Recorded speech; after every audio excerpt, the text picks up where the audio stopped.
哎，你好，您好，去磐石坐哪部电梯？前面的第2部电梯。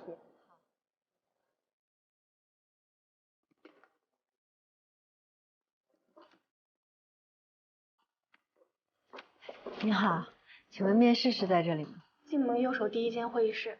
刚才是最后一个吗？啊，对。你好，我是来面试研究院助理的。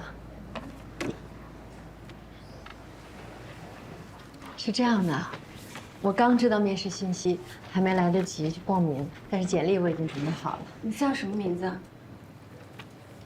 我叫林双，本科和硕士均毕业于江州大学计算机科学技术学。我打断一下，你是2015年毕业的？啊，是的。我们研究院助理这个职位呢，现在只招收应届毕业生。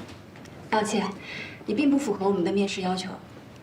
虽然我不是应届毕业生，但是我已经做好了跟年轻人一起吃苦的准备。不好意思。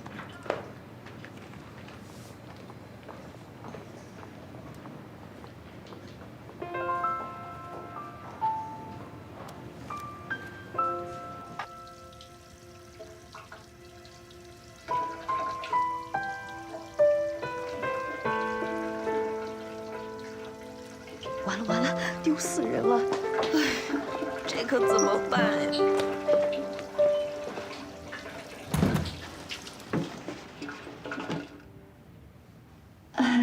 你好，你可以帮我个忙吗？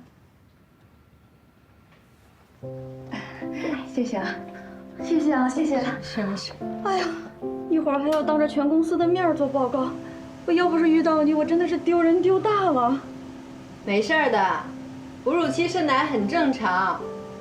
我哺乳期的时候啊，在街上听到婴儿哭，胸口就湿了。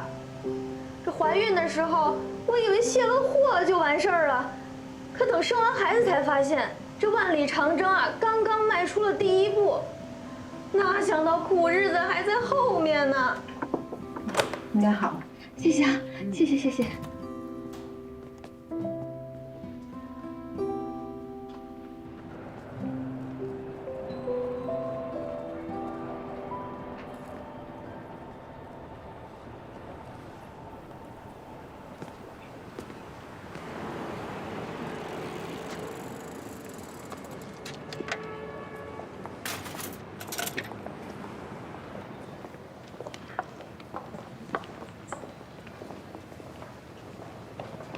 我等会儿。哎，哥们儿，帮我按下8楼。听说了吗 ？CEO 人选定了，谁上去了？空降的，蒲柳的顾许，而且咱 boss 还说了，只要他肯来，条件随他开。哎，我跟你说，这种出国度现在啊，我见多了，都是徒有虚名。哎呀，我看大 boss 这回啊是要花冤枉钱了。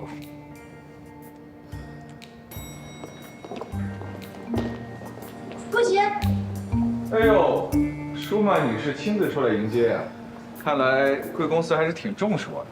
大家这么多年的朋友，这点面子还是要给的。我的吗？谢谢。再说了，我一个小鱼小虾的，这以后我还得靠你这 CEO 罩着。你这谦虚过头了。走吧，大 boss 等。妈妈，今天教练又夸我进步啦！妈妈看到了，果果真棒。洋洋拜拜，果果再见，拜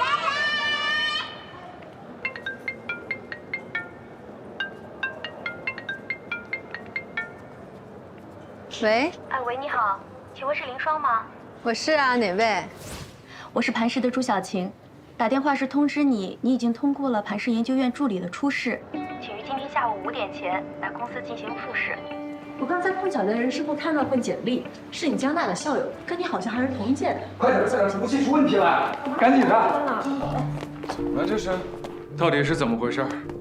客户举办购物节，由于下单人数过多，导致了服务器崩溃。他们已经通宵了好几晚了，还在寻求冲突。怎么跟不上？我来试试。所有方法你们都试过了吗？啊，对。其实核心是预热的问题。简单来说，就像冬天我们开车要预热一样，我们光顾着开车就跑了，没有充分考虑到预热。你们一会儿看一下监控系统的数据，当到了一个大流量的时候，我们的数据是一波一波送过来的，没有预热的时候，就要从其他地方调资源，导致系统跟不上。我调整资源，做了预热缓存，估计问题就可以解决了。哦，不愧是顾总。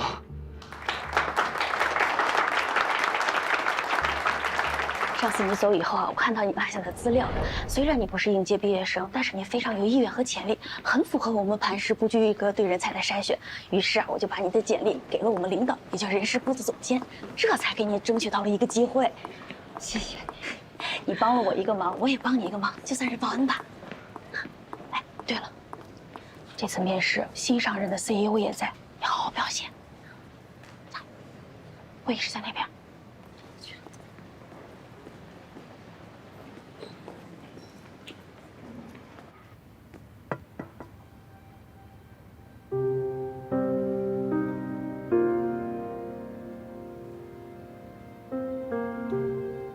林爽是吧？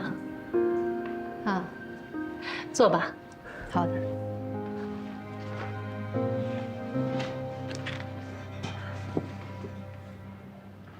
不要紧张啊，我来介绍一下，这位呢是磐石的 CEO 顾总，啊，另外一位是总助舒曼，我是负责人力的何飞，我们就简单聊一聊，真实的说一说你自己的想法就可以。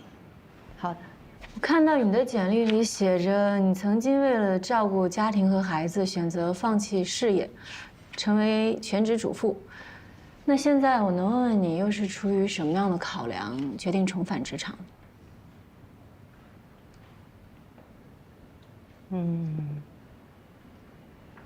我是为了我女儿，也是为了我自己。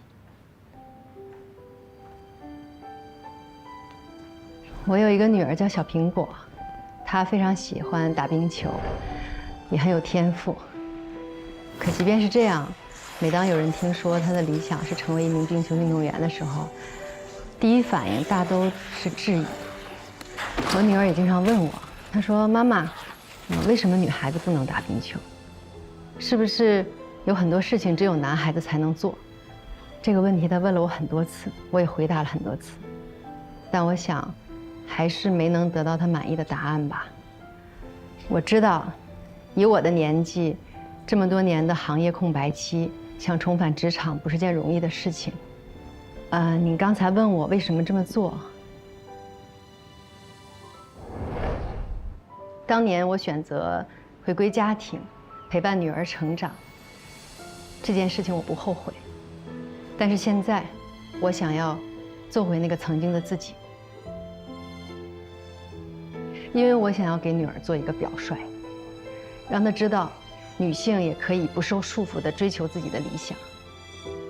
我希望我女儿现在的疑惑，可以从她妈妈身上找到答案。我觉得虽然林爽的工作经验有一些欠缺，我们招的就是助理，工作经验啊可以慢慢的去累积。舒曼，我没有其他问题了。顾总，那您的意思是？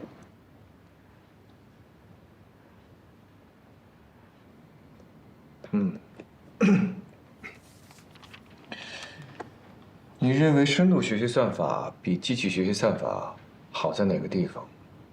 有人说深度学习是黑盒，在暗箱里操作，可解释性不大，你怎么看？不好意思，我还没有进一步研究深度学习这个技术。但是这也是我想竞聘研究院助理这个岗位的原因，因为在磐石我可以接触到最前沿的科技。如果可以的话，我会在完成本职工作的基础之上，争分夺秒地更新自己的技术。算法行业日新月异，4年的职业空白不是说填补就能填补得了的。抱歉了，像你这种轻易的就放弃事业和理想的人，不适合我们磐石。下一个。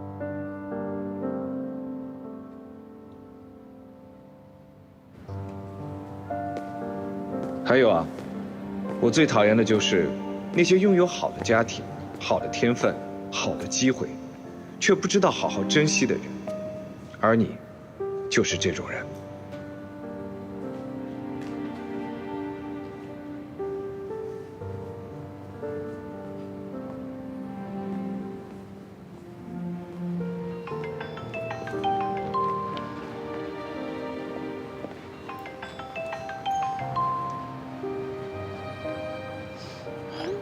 跟妈妈视频。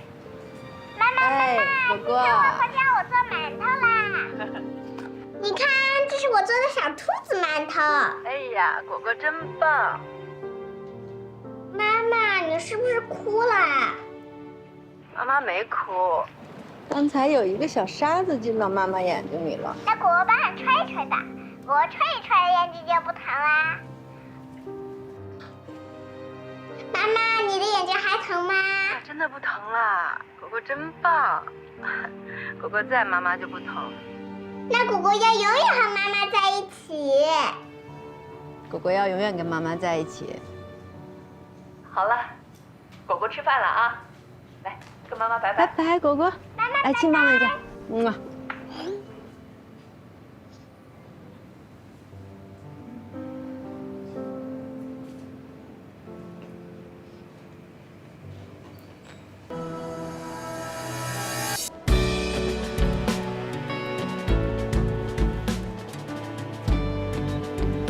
这几个月你是真的补了很多课。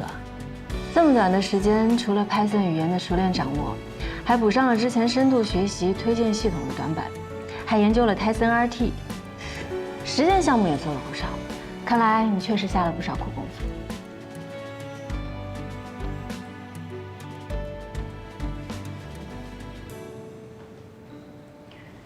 能够进入磐石研究室，对我来说非常重要。希望各位能再给我一次机会。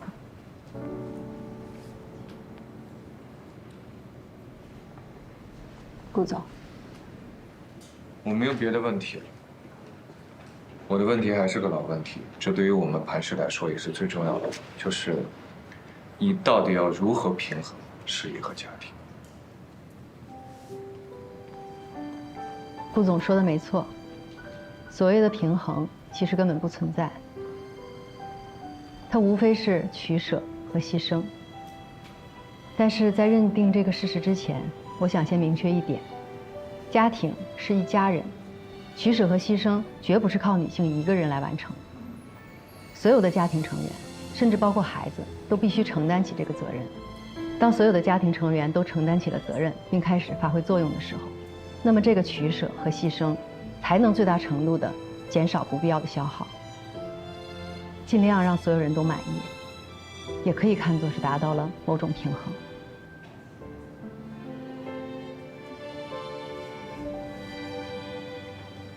你刚刚这番话呢，说的很有道理，但是你表达的只是一种理想化的状态，恐怕执行起来是非常难的。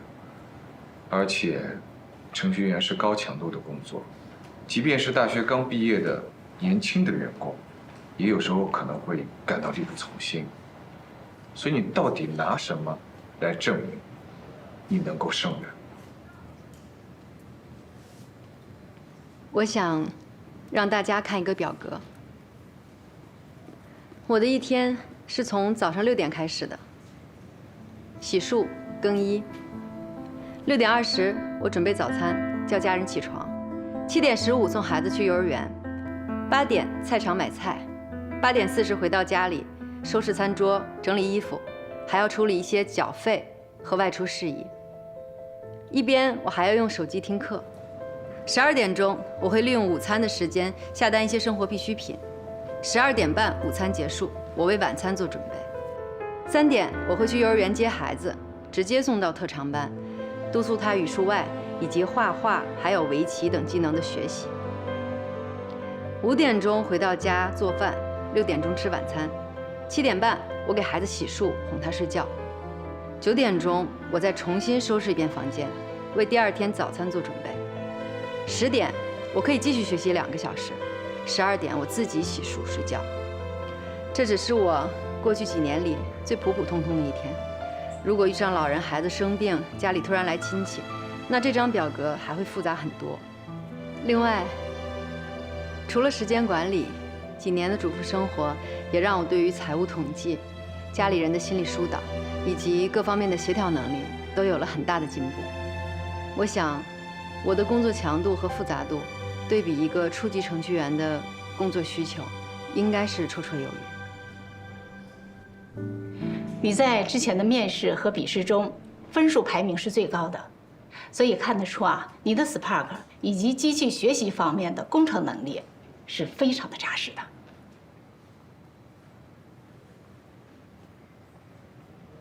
顾总，您还有问题吗？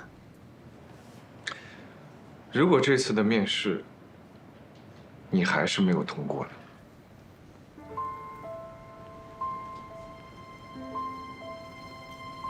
我一开始出来找工作，其实动机非常单纯，就是想赚点工资。选择做程序员也是因为老本行好上手。但在这几个月的跌跌撞撞里，我开始想起来，那个曾经在家庭主妇身份中过度自我认同而丢失的自己。所以，不管我能不能来磐石工作，我都笃定了会在寻找自我、实现自我的路上继续前行。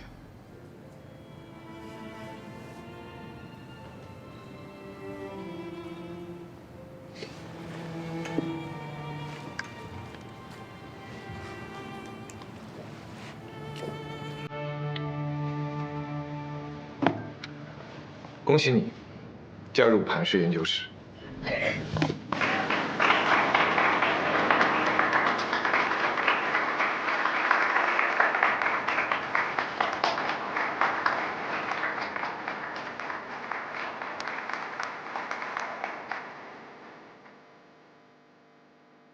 希望以后的每一天，我都能去发光，而不是被照亮。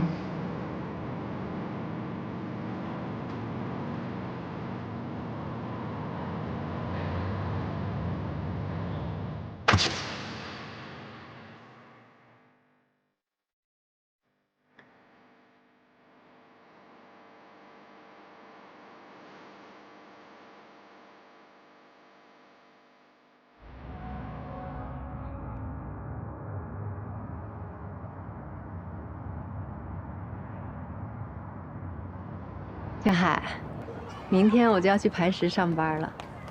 刚开始上班呢，我估计会有点忙，会有一段时间的适应期。所以，我跟我们小区的邓阿姨已经商量好了，以后我下班晚，她会帮我接小苹果。这段时间谢谢你了。没事儿。恭喜你啊，林双姐。可这样一来，我以后是不是就不能每天见到你了？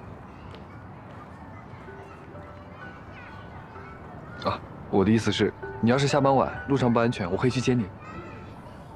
不用，我现在自己开车很方便的。你帮我照顾小苹果，我已经很不好意思了。其实我吧，有的时候就是想每天能听一听你说话的声音，见你一面吧。就哪怕隔得远远的看着也好，我没有别的意思了，我也不是想去骚扰你。江海，我真的只拿你当普通朋友，也希望你可以尊重我们作为普通朋友的界限。我知道的。哎，当然了，果果交代的任务，妈妈能不完成吗？跟小朋友们分一下。吃糖啦！哦，谢谢。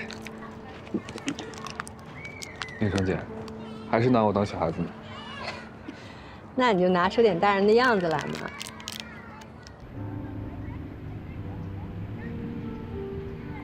魏总，不吃饭吗？这么严肃干什么呀？我刚才给明博打电话，你硬把他顶替了。这么快就穿帮了？王佳怡，这里是公司，不是你过家家的地方。我没在闹着玩儿，我是真想跟你学点东西。这次出差我也早就跟你申请了，但你最后还是交了明博。我之所以选择明博有2个原因：一，他工作经验比你丰富；二，我们出差办事儿难免要喝酒应酬、加班晚归，他一个男人跟着我比你方便。原来魏总也会搞职场性别歧视。我没有搞职场性别歧视，我只是……所以，不是我做不好，而是你担心我做不好。我会用实际行动向你证明，你的担心绝对是多余的。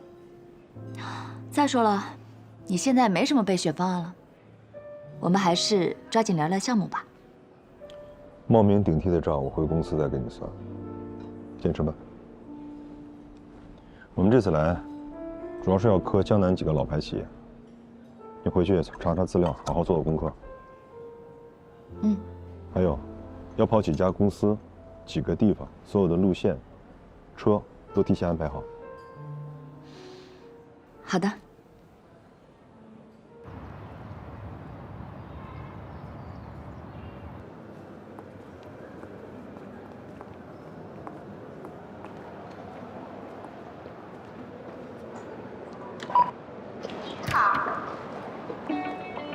林双，欢迎你在磐石正式开启你的程序员生涯。谢谢。我带你过去。咱们磐石科技成立于2015年，目前呢是国内首屈一指的企业软件公司，主要提供数据库、工具和应用软件等相关的咨询支持服务。你这次入职的小组呢是隶属于开发中心，也就是我们研发中心。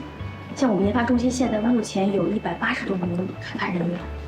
你也知道，咱们公司可是向来是以技术为核心的，所以啊，这研发中心更是 CEO 的直属。这边就是工作区域了，你看一下。哦，对了，你这边还要下载一个工作软件，就是这个引擎。引擎呢是咱们磐石内部的协同合作系统，像日常的工作沟通以及请假调休之类的，一切跟工作有关的事情，基本上都是可以在引擎上解决的。哎。你可以选几个位置啊？哦，就是这边绿色的都可以选。那我就选这个吧，挺好的。可以，那我带你过去。就是这里。好，我那边还有事情忙，到时候有什么事儿找我啊。加油！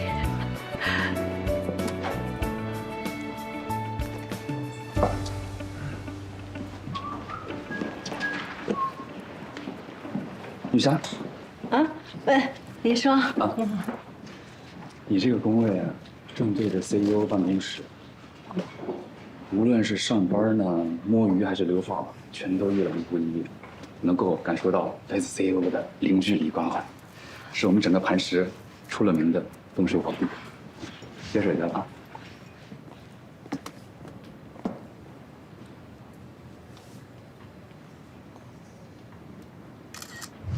下周的产品需求会，所有的流程已经同步到你们电脑上了，自己看一看啊，完全根据这个规章制度走。各部门你们稍微协调一下，好吧？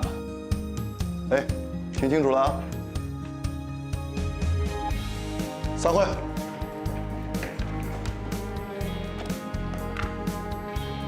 林双，产品的需求会。啊。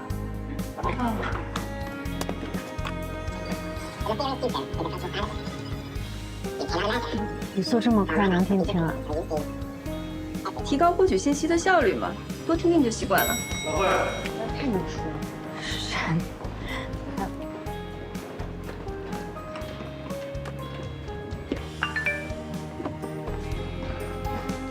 宵夜加按摩，公司加班福利。可惜啊，就是没什么时间享受罢了。哎。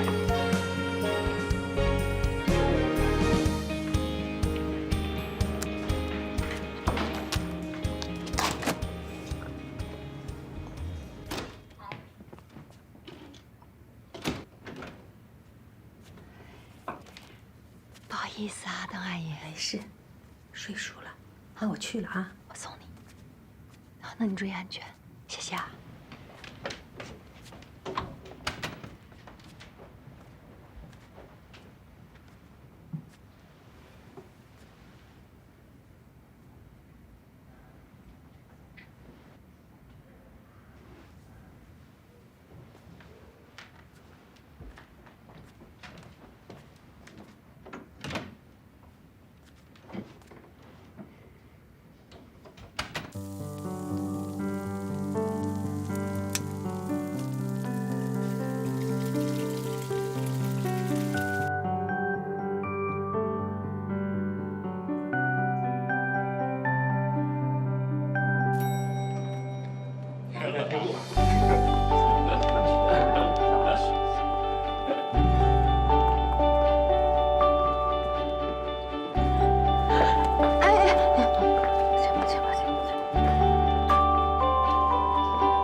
怎么了？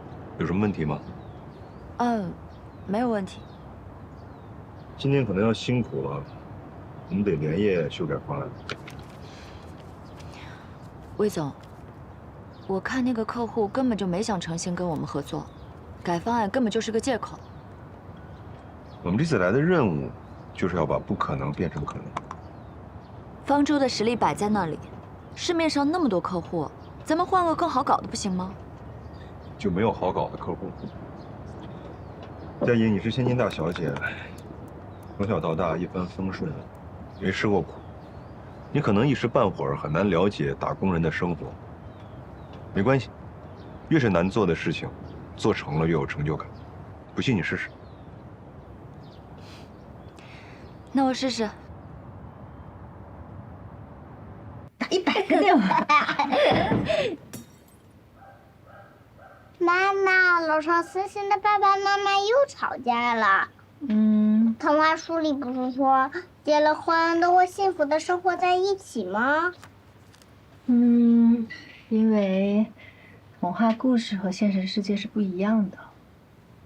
有的时候啊，大家喜欢把好的一面展示给大家看，把不好的一面就藏起来。其实我一点也不喜欢爸爸升职加薪。为什么？爸爸越来越忙，有时候我连着好几个礼拜都看不到他。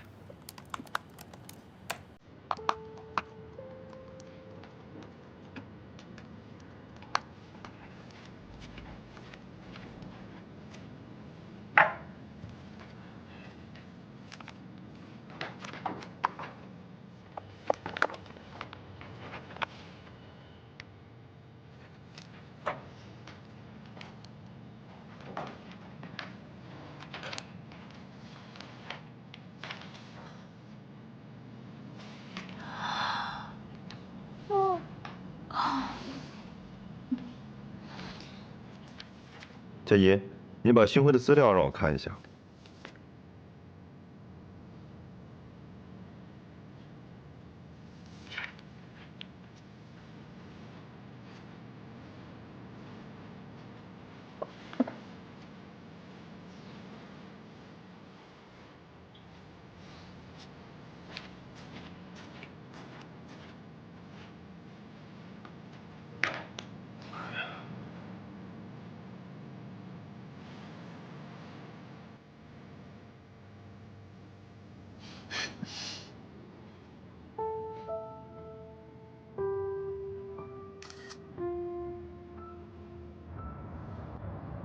第1节课我就跟你们讲了，冰球运动的精神是什么？是团结协作，是队魂。我以为你都忘了呢。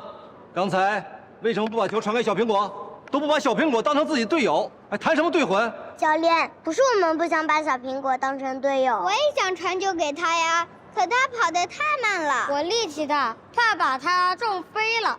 过一会儿他该哭鼻子说我欺负他了。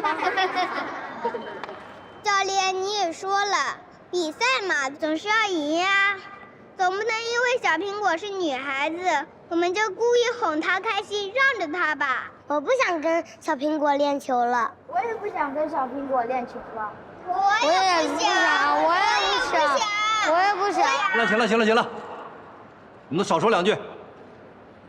你们8字练习24去。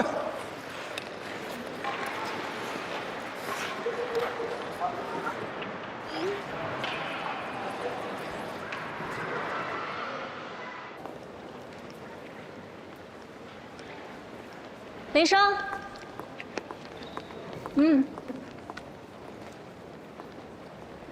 还适应吗？正在努力适应中。跟你想象的不大一样吧？大厂需要用速度对抗周期性，职场环境也会相对复杂，所以短期内你估计会很辛苦。没事，我挺开心的，不怕辛苦。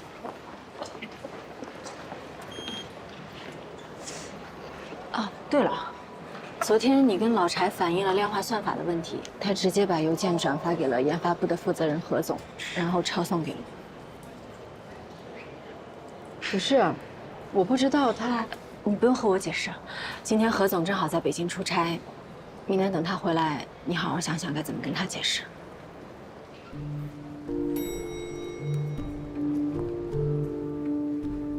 你说那老柴怎么能这么阴呢？我正常给他发私信反映问题，他招呼都不打，直接就把邮件转给了何总，这明摆着让何总恨我呢嘛！要不是舒曼刚才告诉我，我都不知道我被人当枪使。你就是一个职场小白，人家拿你当软柿子捏呗。不过你也是啊，一个职场新人，最重要的就是低头做事，抬头看路。你都分不清楚东南西北就横冲直撞，一片好心，结果让人家当炮灰。你说你冤不冤呀？我当时在方舟工作的时候也没觉得这么内耗啊。方舟那个时候处于初创阶段，就几十名员工，现在的磐石有几万名员工，自然有亲疏，有派别，有阵营，有利益关系是非常正常的事情啊。职场不是童话世界，除了有实力和努力，还需要随机应变的能力。可再帮我想一想，明天那个研发部的何总回来，我应该怎么说啊？你还想说什么呀？多说多错，少说少错，不说还是错。我死定了！你的手快不快？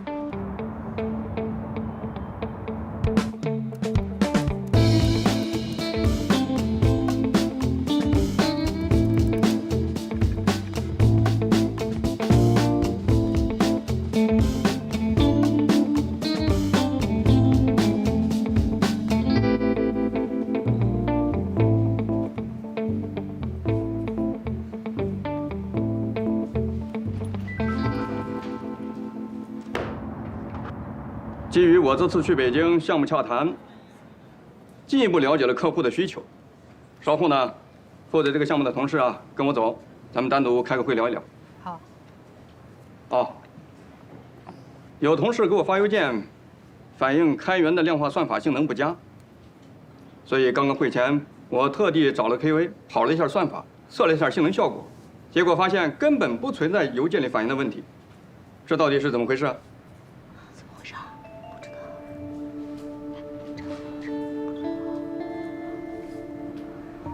是我给老柴发的邮件。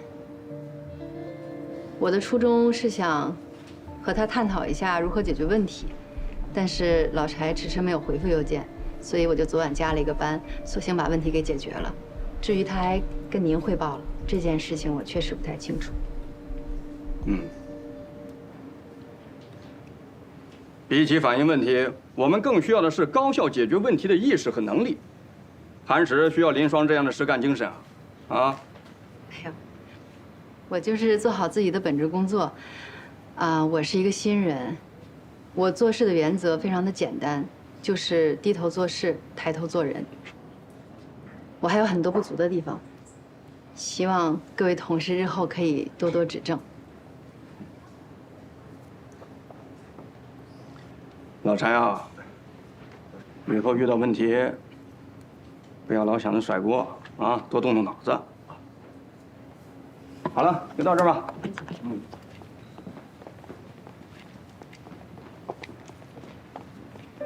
来，叮叮叮叮叮，为你开心，谢谢你。恭喜你啊，一战成名。以后谁想要在磐石欺负你，估计有点困难了。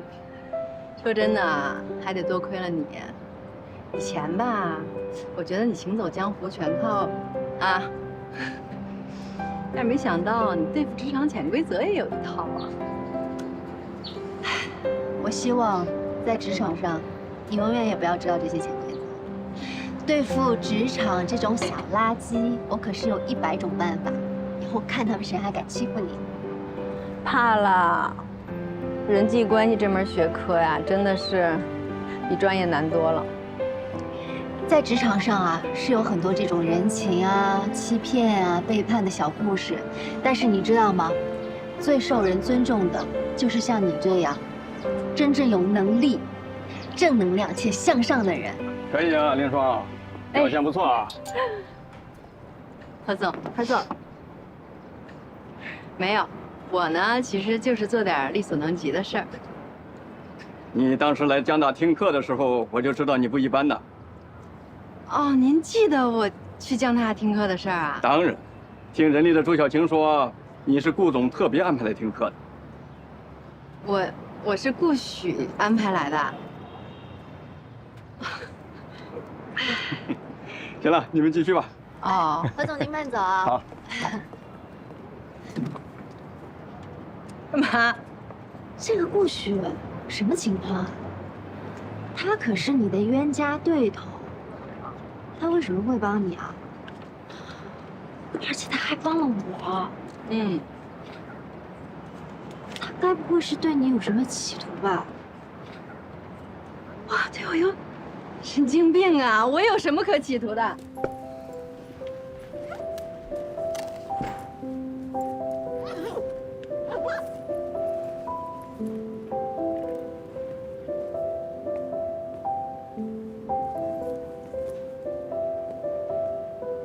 你赶紧回去休息吧。好的，顾总。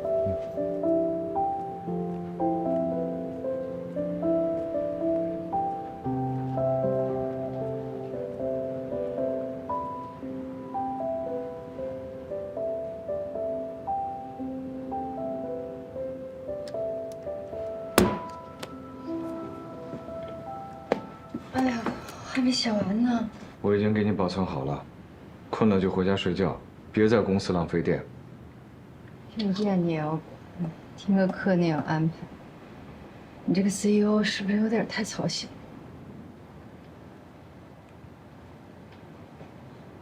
我去江大听课的事是你安排的吧？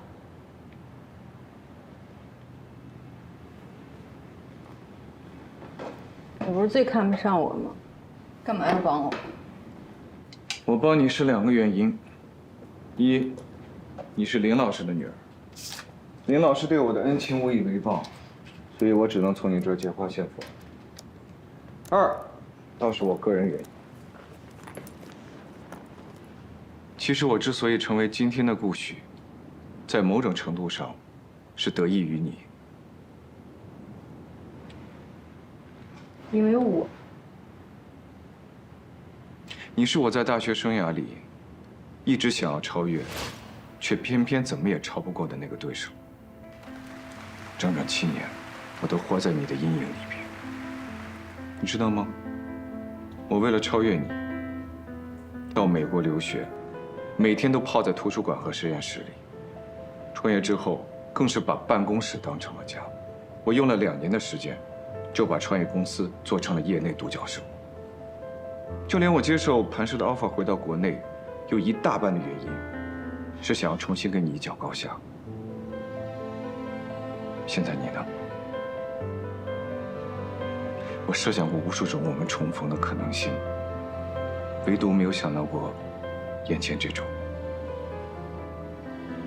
武侠小说你看过吧？什么意思？我拼尽了全力练成盖世武功，就是想要和你重新一较高下。现在孤独求败的心情，我倒是体会到了。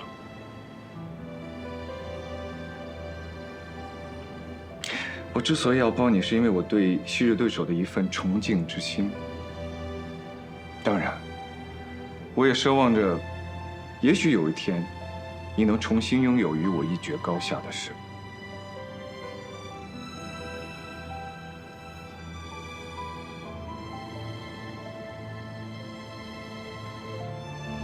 谢谢。不过我连进入磐石都是勉勉强强。距离成为你的对手还差10万8千里呢。我估计你这个愿望应该是很难实现。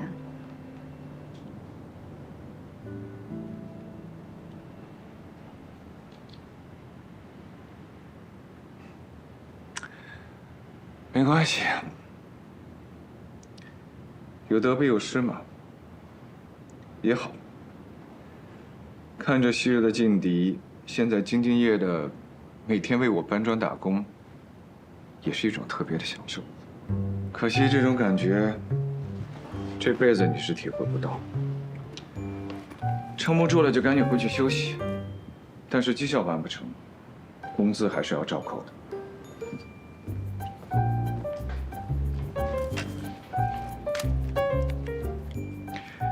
你这转头一向不行啊，赶紧回去休息吧，别熬夜了，毕竟年纪摆在这儿。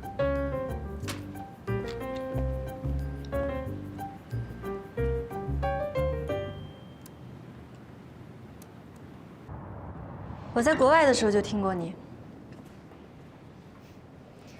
我是顾许在普林斯顿的学妹，后来他创立了普柳科技，我也一直是他的搭档。他上大学总是第2名的故事，我简直听得耳朵都要起茧了。那都是过去的老黄历了，还提他干嘛？倒是你，我听磐石上上下下的人都夸你业务能力出众。哦，原来是老搭档了，怪不得这么有默契。我喜欢顾许。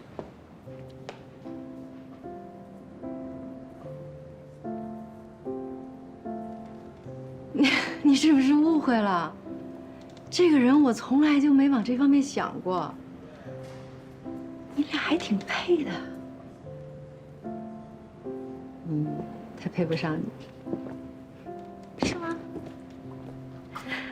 可惜这些年一直都是我一厢情愿，顾许一直不接受我。他就是这么个人，以前满脑子学习，现在满脑子工作。上学的时候，他连衣服都只有2身，全靠一口仙气儿活着。哎呀，人间烟火呀，他还没有尝过。这么多年，别说是恋爱、结婚、生子，他连一个绯闻对象都没有。想想也够心酸的。被你这么一说，我都有点怀疑我看男人的眼光了。不，那句话怎么说来着？但凡是天赋异禀的人，多少都有点性格上的缺陷。说真的，你如果能让顾大仙下凡，那真是做了件好事。我正在努力中。听说你一毕业就结婚了，我也很好奇，是什么样的男人能让你一个名校学霸，心甘情愿这么多年在家洗手做得分？那就是另外一个故事。看样子是个悲剧。应该是一个励志剧，有机会说给你听。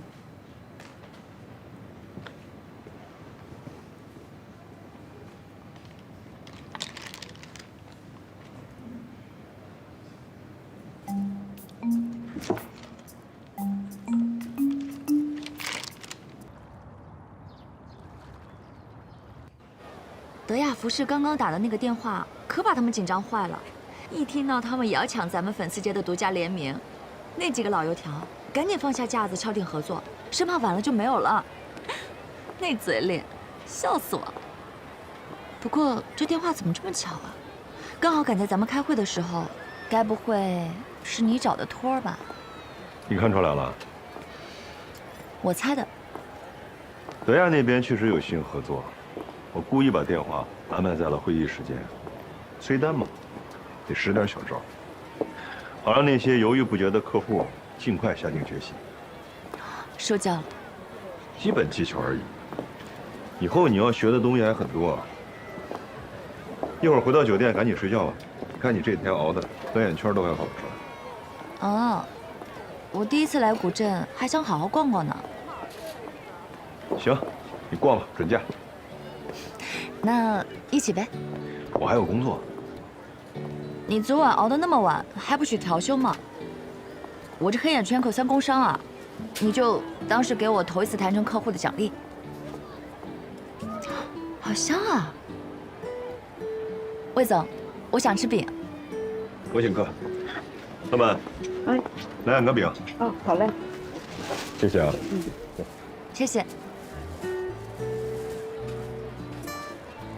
怎么样？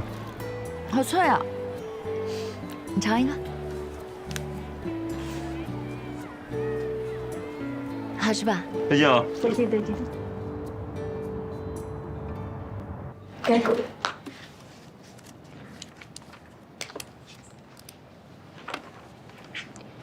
你签完字，我就是你正式的离婚代理律师了。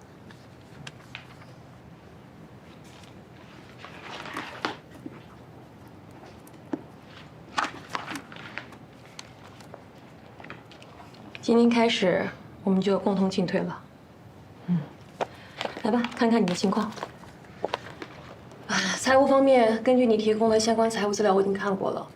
男方的工资加上灰色收入，粗略估算一下，资产超过1500万，所以你应当分得的至少是750万。抚养权方面，虽然你现在已经有了工作，但你还在试用期。即便日后你转正了，你的收入跟男方相比起来还是有一定的差距的。而且你现在的工作时间比较长，孩子大部分时间是交给小时工来照看的。如果对方的父母提出他们可以照看孙女，加上男方的高收入，他随时可以将劣势转化为优势。所以抚养权方面，我们并没有完全的把握。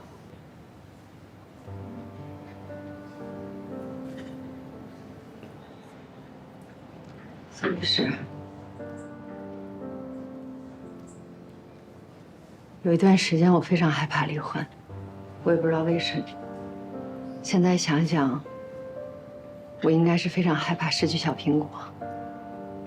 小苹果是我女儿，特别可爱。这几个月，我一直非常努力，无非就是为了想把孩子留在身边。所以，请你一定要帮帮我，拜托了。这个你放心，我会尽力的。之前你给我提供了一些证据，可是你知道，在法律上，证据的认定是非常复杂的，有时候我们认为的铁证也会出现这样或者那样的瑕疵。所以现在我建议你，你应该抓紧时间去搜集更多的相关证据。如果能够证明男方是婚姻中的过错方，就可以在财产分割上占有主动权，抚养权上也会逐渐增加考虑的因素，让法官优先选择你。总之，协议离婚比的就是双方手中谁有更多可以让对方让步的筹码。如果到了诉讼离婚这一步，看的就是你手上有多少证据了。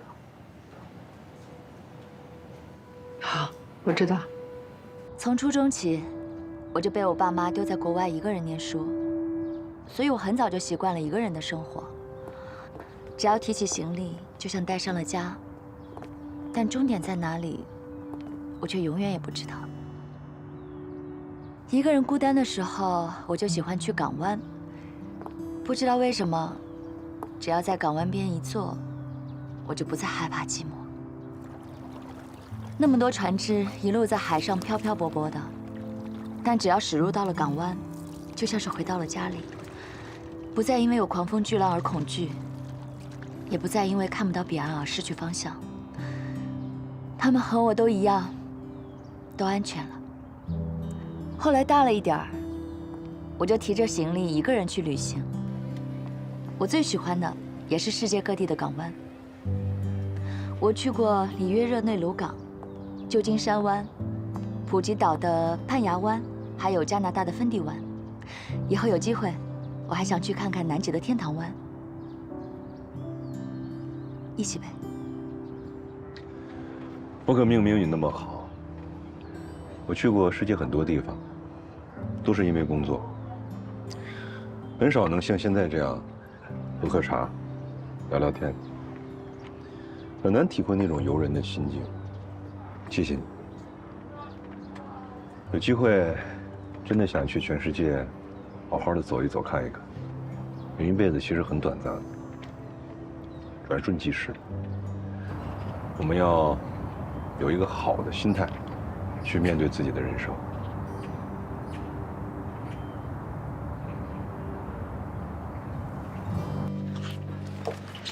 你看，看，哇，看到没？哎，你说这么多亲钱的职务他不去干，非得给魏总当个助理，为什么呀？为什么呀？记得上次魏总训他吗？你说他平常那么不可一世的人啊，魏总一说他，哎，他倒是乖乖听了。这一次出差原本是他让明博去，啊，他偏硬生的把人给挤下了。哎，这佳阿姨是不是嫁不出去了呀？非看上个有妇之夫？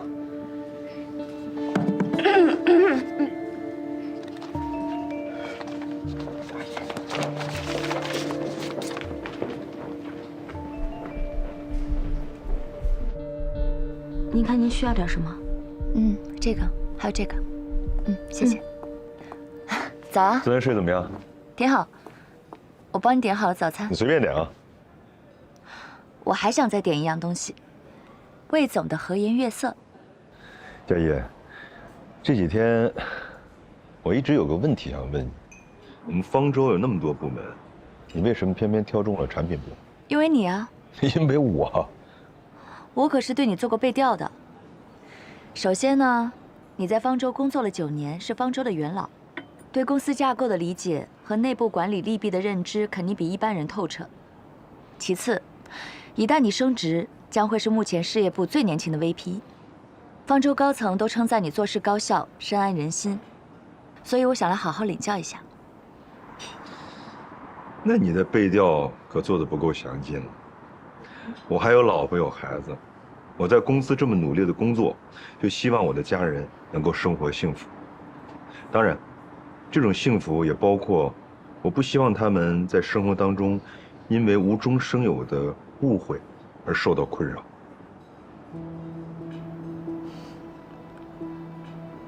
我不明白你的意思。你刚才在朋友圈发的照片我看了，你这么做啊，很容易引起公司同事的误会。这对你还有我的个人声誉没有任何好处。我还当是什么事儿呢？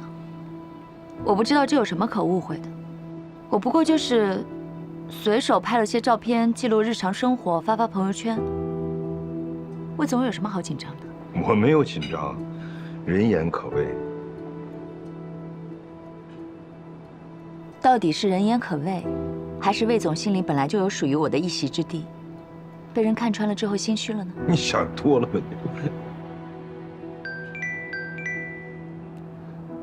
不好意思。喂，爸。你马上买票回江州。你们回来了呀？回来再说。喂，喂。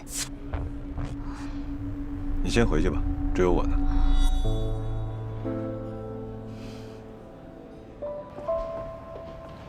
喏，给你的。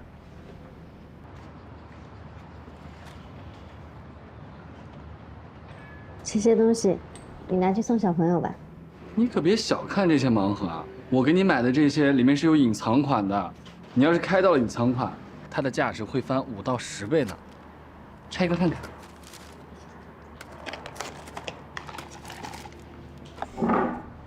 第一个就开到隐藏款，我看看。这上面还写了2句话呢，你看，这2句话也是我想跟你说的话。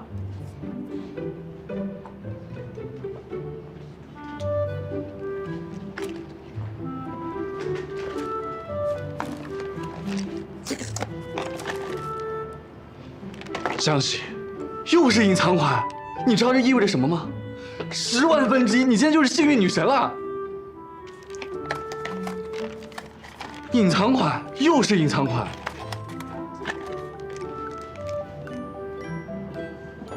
隐藏款。那我猜这里面该不会都是隐藏款吧？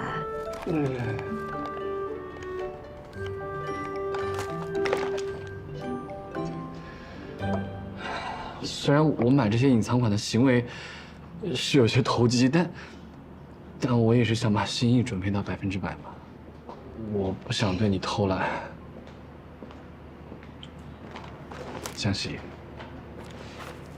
我知道以我现在的能力，我没有办法给你更好的生活，但你要相信我，只要你愿意给我时间，很快，我就会像这些盲盒一样，让你看到升值的潜力。我觉得不是时间的问题，是人的问题。明博，我们是不同的人，我喜欢的一直都是橱窗里面的奢侈品，价格就摆在那里，清清楚楚，一目了然。不过，你送给我的这个，我很喜欢。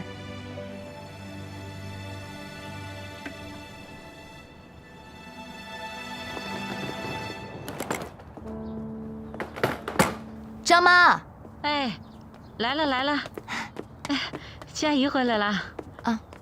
哦，不用，我自己拿。爸妈，你们怎么回来了？也不提前跟我说一声。爸，我想死你了。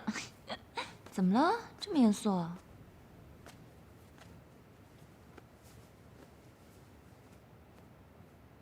这是谁的衣服啊？同事的呀。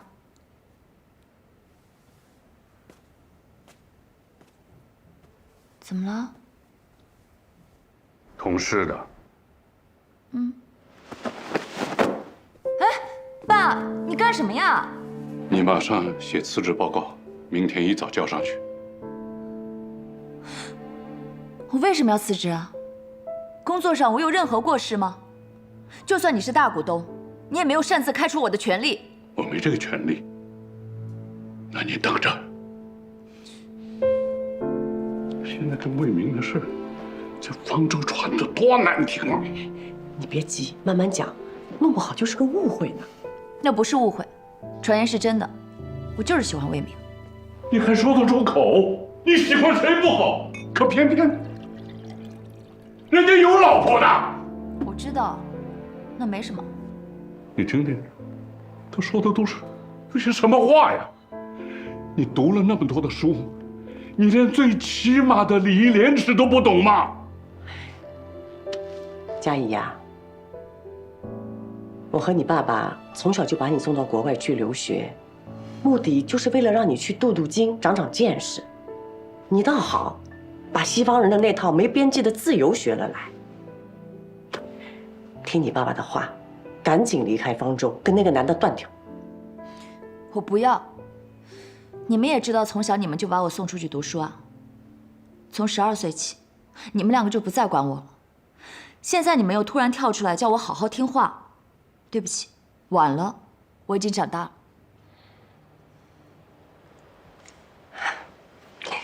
你看你，你能说出这种话，就证明你还是个孩子。佳怡呀，爸爸妈妈不会害你的。你不要头脑发昏，你喜欢人家，可是人家已经结婚有孩子了，这种感情是没有结果的。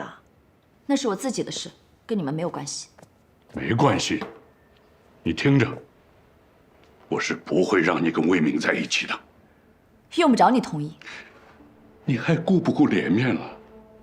我还有脸面了。说白了，你更在意的还是你的脸面。你有在意过我吗？那我也告诉你，我还就偏偏要跟魏明在一起，等着瞧。你回来！别急别急，这孩子从小脾气就倔，我们要慢慢劝，急不来的。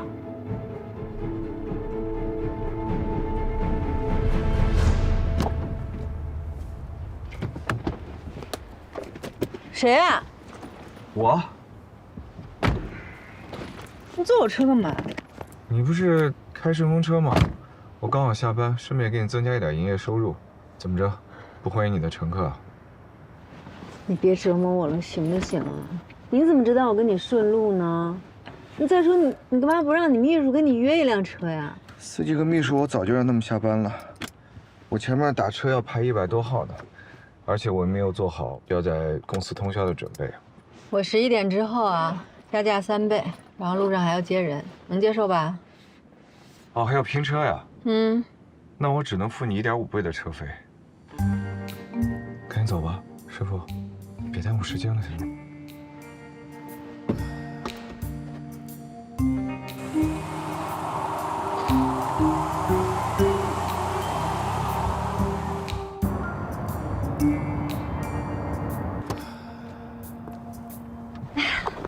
喏，送给果果的。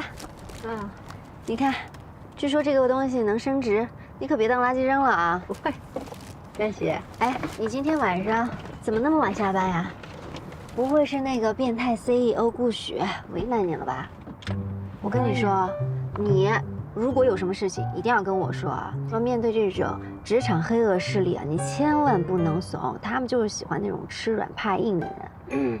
一看你是软柿子，他们恨不得把你熬成那个柿子汤，你一定得硬切，他们就乖乖认怂了，知道吗？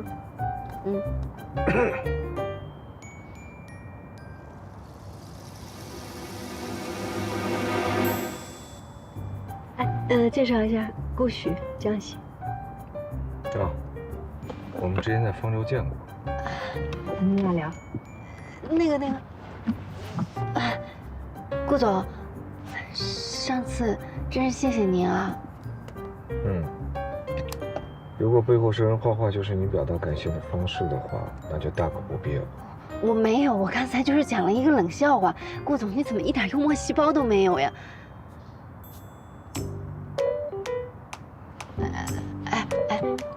你们是不是在聊工作呀？是啊。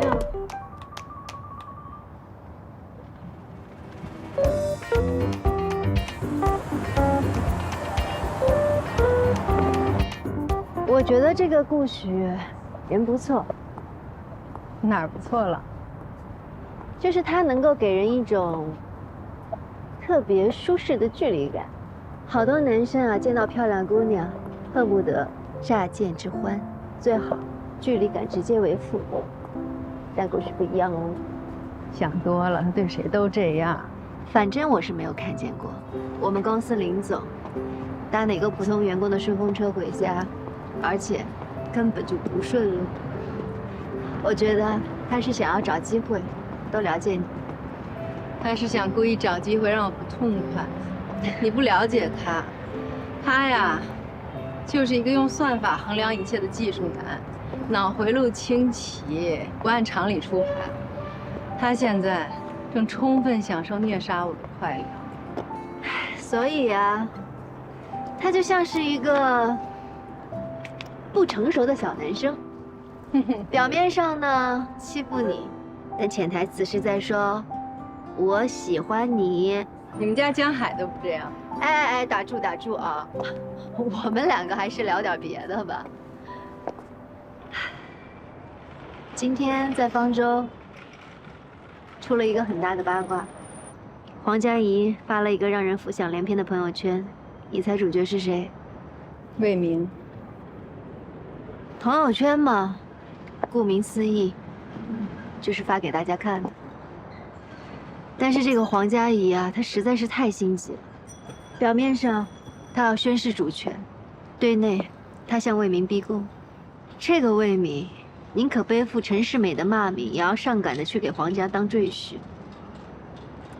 你说你啊，算不算是料事如神？离婚的律师委托协议我已经签完了。司仪交代我，在正式向魏明摊牌之前，要尽可能的找到他婚内出轨的证据，还有转移资产的证据。这个黄佳怡，绿茶嘛是真绿茶，但神助攻，也算得上是神助攻。以魏明的德行啊，没有这个黄佳怡也会有别人。凉水是泡不开绿茶的，他不热乎，人家能往上冲。海王就是海王，撒网捕鱼的不算高手，能让鱼儿主动上钩的才算是棋高一筹。我估计这会儿黄董已经气得大发雷霆了。你放心吧，公司那边我会帮你继续盯着他们两个的。接下来就要真刀真枪硬碰硬。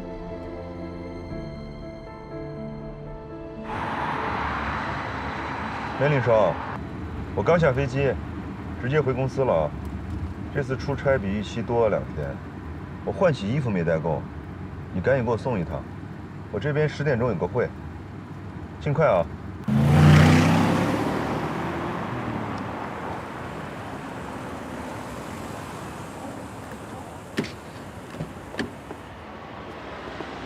你到哪儿了？我已经到公司门口了，衣服呢？喂？对啊，我在楼下，你在哪儿？这边。那我先走了。好，谢谢。是魏先生吗？啊，这是您的衣服。谢谢啊。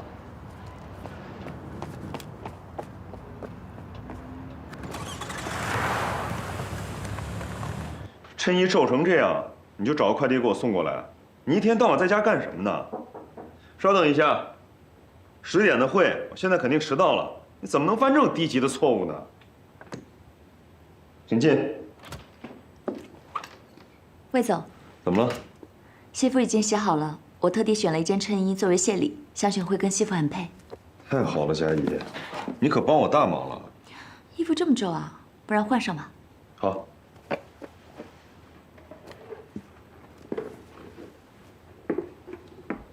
还有事吗？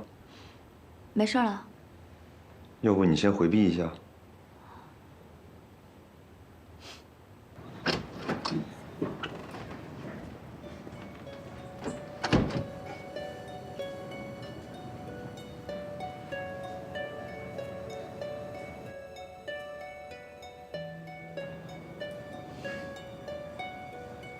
进来吧。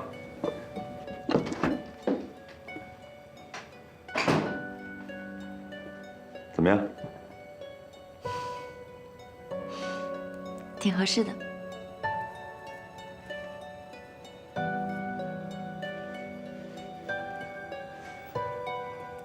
真帅。谢谢。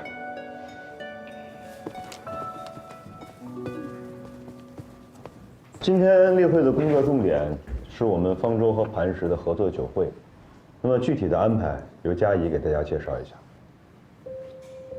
我们和磐石的签约仪式定在明天下午，之后的酒会是非正式的，为的就是让我们公司的人和磐石的人好好深入交流一下，对以后业务的推进也有帮助。米雪，你负责对接行业媒体，记得跟 PR 那边交代一下，可以发头条。林月、大伟，你们负责对接公关公司，这次的酒会事关重大，务必把每一个流程都对清楚。好。江喜，你负责会场外的媒介接待，这次我们邀请的都是贵宾，不能出岔子。好的。